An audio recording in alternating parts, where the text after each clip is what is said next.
Newly resurfaced police records reveal the current wife and then girlfriend of Senate Democrat Bob Menendez killed a man while driving in New Jersey back in 2018.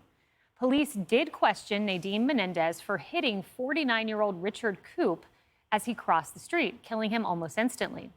But no charges were filed over the hit and run. The incident was captured, however, on police Dashcam. Information. Do anything wrong? No. Look, I understand. It does expedite our investigation when people can help us out. Before you go, I just want to confirm that you do not want to give me your phone, correct? Yes. Okay. And that's your statement that you were driving this way, the guy came from this way, and he ran into your vehicle. He jumped on my windshield. Yes. Okay. Police reportedly cut Menendez loose after finding she was not at fault.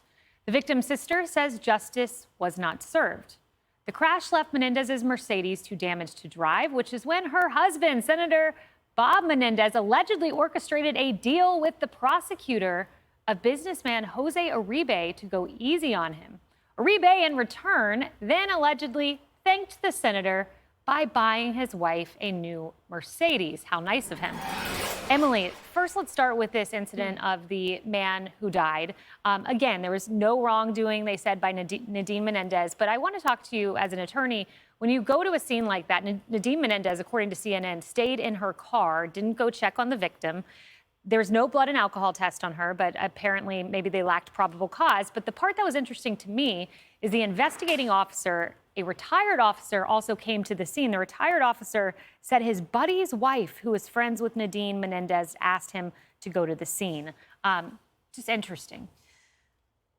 There's a certain amount of professional courtesy that can be extended when retired or present law enforcement officers can participate. Mm-hmm. The red flag to me, with my armchair quarterbacking here, is the fact that, an accident not by itself is deemed probable cause for potential intoxication. I understand that.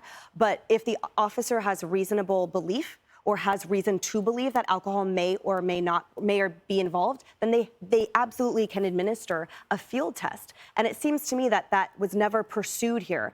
The notion of the cell phone being addressed right there, to me, would have indicated at least, were you distracted driving? i.e., can I check your phone to see if a text went through right at this moment? So I have a lot more questions than answers after seeing that, and it seems to me those questions weren't followed up. And what makes that so difficult for me, just as a fellow human, is that this occurred, 2 weeks before Christmas. This was December 12th, when that man lost his life feet from his home, and then she said he jumped onto her windshield. And yet, not 2 weeks later, when she received her Mercedes, she got this text from our Arslanian, which said, "Congratulations, mon amour de la vie. We are the proud owners of a 2019 Mercedes." Yeah. The callousness of this after a life was lost shouldn't be understated, and it should absolutely go in to this trial because remorse is a big factor, and I do not see that here. Yes, and we are going to get to some of those texts that are eye-opening. But here, direct quote from CNN, the investigating officer assured the retired officer that there were no plans to criminally charge the woman, saying he believed we're good to release her.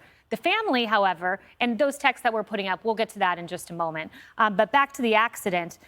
This was a very sparse, one-sided investigation. That's according to the sister of the victim. Definitely a lack of legal enthusiasm. I'm sure she's hurt, but that is her opinion as the victim's sister. Yeah, we have to remember that this gentleman, Koop, he lost his life here. And while they did not do a field test on Menendez's soon-to-be wife, they did go around to his family and friends and the local bars to document that he had been drinking alcohol, and he also tested positive for marijuana.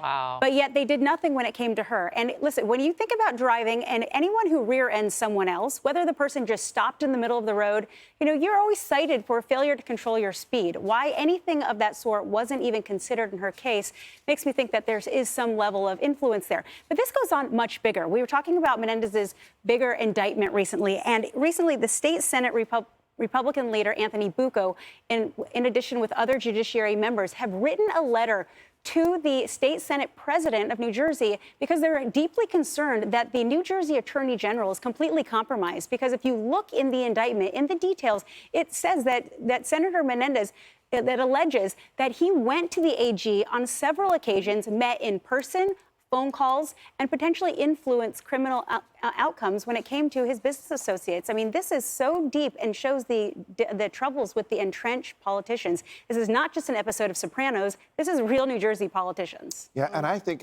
this is a case where people who have either money or power, like in this case, they think that they're above the law.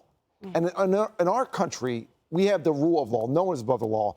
And I would say in a Democratic Party, now this is going to be an unpopular opinion right here on this couch, but the Democratic Party has rallied and said Senator Menendez should resign today. Governor Murphy, They've had remarkably few comments about Hunter Biden. Well, but I would just say it's a good contrast, Kaylee, when you have but they didn't know about Trump, this death who has before we 4 knew about indictments this and 91 allegations of felonies. So all I'm saying is it is a distraction for Senator Menendez. He should step down. Just like I would say 94 alleged felonies and 4 indictments is also a distraction for the Republican Party when you're in the middle of a presidential race. Well, and the former president's allies argue it's a 2-tier justice system. Many people watching the civil trial play out and saying, you know, Mar-a-Lago's 18 million, really, guys? Harris, though, take a look at these texts.